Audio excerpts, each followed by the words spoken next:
भाविका, इस रस को हे रसिक जन, इसको बार बार पीना चाहिए, इस कथा को बार बार श्रवण करना चाहिए। ऐसा नहीं कि हम अभी 10 मिनट पहले तो कथा को श्रवण करके आ रहे हैं, वही तो कथा है। अरे भाग्य की बात है, फिर श्रवण करिए, बार बार श्रवण करिए, 1 बार 2 बार 10 बार। अगर ये अवसर प्रतिदिन मिले तो प्रतिदिन श्रवण करना चाहिए। इस श्रीमद् भागवत में वेद व्यास जी कह रहे हैं, ये पिपत भागवतम रसमायाम मुहुरहो रसिका भूमि भाविका। बार बार, जैसे हम आम को बार बार खाते हैं, वैसे एक ग्रंथ, ये रस को बार बार हमको पीना चाहिए। ऐसा ये रस है। सभी वेदों का निचोड़ श्रीमद् भागवत में है, इसलिए कोई ग्रंथ नहीं, ये रस है। इस रस को प्राप्त करने के लिए मुहुर मुहुर बार बार श्रवण करना चाहिए। तो ये मन में भाव आ सकते हैं कि जब हम ऐसे व्यास जी से कथा को श्रवण किए हैं तो वहां क्या जाना, क्योंकि 40 किलोमीटर वैसे भी दूर है, 40 किलोमीटर दूर है, लेकिन वहां से आकर के रस को पाया। ये भाव होना चाहिए, बार बार श्रवण करना चाहिए। ये हम नहीं कह रहे हैं, ये श्रीमद् भागवत स्वयं सुखदेव जी राजा परीक्षित को श्रवण करा रहे हैं। वेद व्यास जी भी कह रहे हैं, शौनकादिक ऋषियों से सूत जी भी कह रहे हैं, सनत कुमार नारद जी से कह रहे हैं कि बार बार श्रवण करना चाहिए। ये ग्रंथ में लिखा हुआ है। ये इसी चीज को रामचरितमानस में बाबा तुलसीदास जी भी कह, ऐसा नहीं है किसी ग्रंथ में, हर ग्रंथों में है कि बार बार श्रवण करना चाहिए। तो बाबा तुलसीदास जी एक देखिए उपमा के लिए, आपको समझाने के लिए रामचरितमानस का हम सहारा ले रहे हैं। वो श्लोक वेद व्यास जी श्रवण किए, आपने उस श्लोक को श्रवण किए कि वेद व्यास जी ने कह रहे हैं।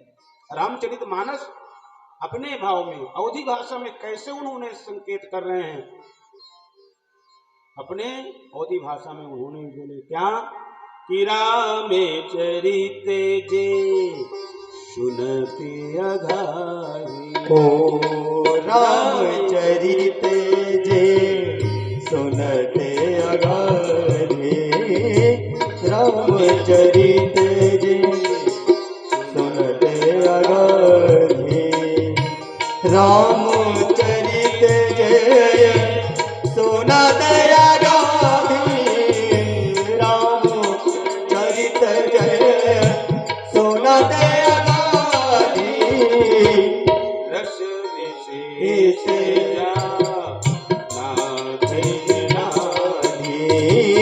रस विशेष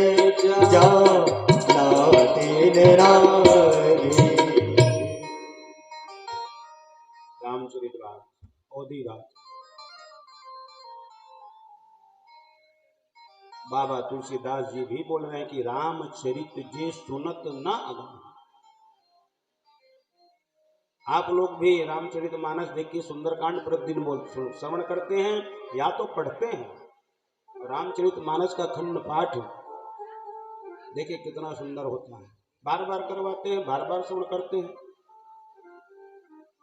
तो रामचरितमानस को भी बार बार पढ़ना, श्रवण करना चाहिए, अध्ययन करना चाहिए। और जो ऐसे ग्रंथों को, ये रस को नहीं पीता और नहीं श्रवण करता है, तो भी कह रहे हैं क्या, उसका अर्थ क्या निकलेगा?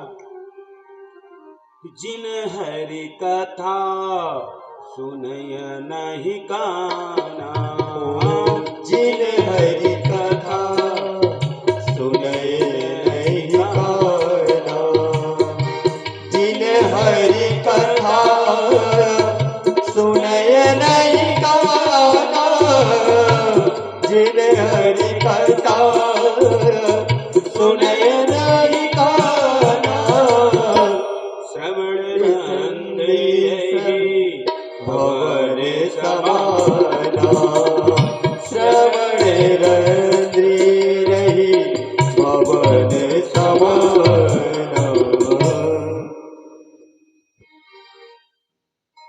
स्पष्ट कर रहे हैं कि जो ये कथा को नहीं श्रवण करता, जिन हरि कथा सुने नहीं काना, काना कथा को कहां से श्रवण किया जाता है? कर्ण से। यहाँ पर काना आया है तो इसका तात्पर्य ये नहीं कि जिसके आंख ना हो वो काना, जिसकी आंख नहीं रहती उसको हम काना कहते हैं ना, वो काना नहीं। काना कान को कहा गया है कि जिन हरि कथा सुने नहीं काना। और जो कान यानी कि वो कर्ण, वो कथा को नहीं श्रवण करते हैं, तो कर्ण है क्या? श्रवण रंग यही भवन समान है, मतलब वो सर्प के बिल के समान कर्ण है वो कान। ये कान हमारे सर्प के बिल के समान है। बिल है, कोई भी जाए, चाहे चींटी घुसे, चाहे सर्प घुसे, चाहे चूहा घुसे, इसके समान माना गया। इसलिए कथा को हमको श्रवण करना चाहिए। कर्ण जो कान है मात्र कथा को श्रवण करने के लिए, भजन को श्रवण करने के लिए कान दिया गया है, नहीं तो कर्ण ये कान उन व्यक्ति को दिया जा सकता है, वो परमहंस को दिया जा सकता है जिनको कानों से सुनाई नहीं देता, वो तो इस शब्दों को तरसते हैं, भजन को श्रवण करने के लिए तरसते हैं, कथा को श्रवण करने के लिए तरसते हैं। भगवान कहते हैं गलती से हम इन लोगों को दे दें, ये कान हमको उनको देना चाहिए। परमहंस जो श्रवण करना चाहते हैं फिर भी उनको सुनाई नहीं देता, बहरे हो गए हैं। क्यों?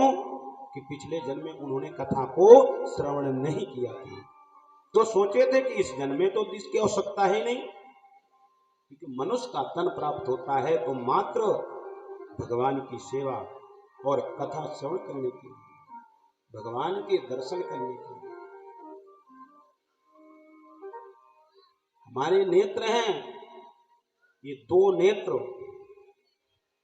किस लिए दिया गया है? मात्र भगवान के दर्शन करने के लिए।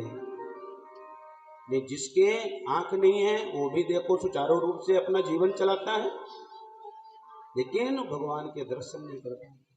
उनके मन में लालसा होती है कि अगर मेरे दोनों आंख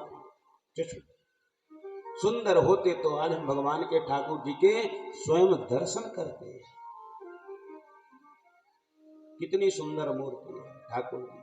आप वृंदावन जाइए, देखिए बाके बिहारी लाल 10-10 मिनट में पर्दा हटाते हैं कहीं नजर ना लग जाए, और वृंदावन में जाकर के नहीं घूमते, कितना सुंदर वहां के संत लोग हैं। तो वो नेत्र जो अंधे हैं, सूरदास जी हैं, वो तरसते इस नेत्रों को। तो भगवान कहते हैं कि ये नेत्रों के द्वारा अगर वो दर्शन नहीं किए, वृंदावन नहीं गए, चारों धाम नहीं किए, शिव के दर्शन नहीं किए, तो व्यर्थ में इनको आंख दे दिया गया। वो निसंदेह बहुत जल्दी उनको चश्मा लग जाएगा और बहुत जल्दी ही वो अंधे हो जाएंगे। दृष्टि भगवान छीन लेते हैं। अब आप दर्शन करते रहिए, तीर्थ स्थान में जाते रहिए, तो निसंदेह जल्दी आंख में चश्मा नहीं लगेगा। ये प्रत्यक्ष प्रमाण है। आप वृंदावन जाइए, अगर आप चश्मा लगाए रहोगे ना, तो वहां के जो बंदर हो पहले चश्मे ही खींचते हैं। यहाँ चश्मे की जरूरत नहीं है। कितना भी आप सतर्क रहिए, कितना सतर्क रहिए, थोड़ा से आप चूके कि चश्मा गायब, जी माना, वो चश्मे की जरूरत नहीं है। और जो नहीं जाता उनको चश्मे की जरूरत। ये हम नहीं कह रहे हैं, वृंदावन में जाकर के स्वयं देखो कि बंदर कह रहे हैं यहाँ चश्मे की जरूरत नहीं है। चश्मा तो उसको चाहिए जो भगवान के दर्शन नहीं करते। तो भगवान भी सोचते हैं कि अरे गलती से इनको आंख देगी। इसलिए हमको बार बार कथा को श्रवण करना चाहिए, कान हमारे जो कर्ण हैं तो मात्र ठाकुर जी के और भगवान के भजन श्रवण करने के लिए ही दिया गया है। ना तो इस भजन को ऐसे भजन की जा करके पिक्चर देख करके भैया गाना सुने, इनके लिए नहीं दिया।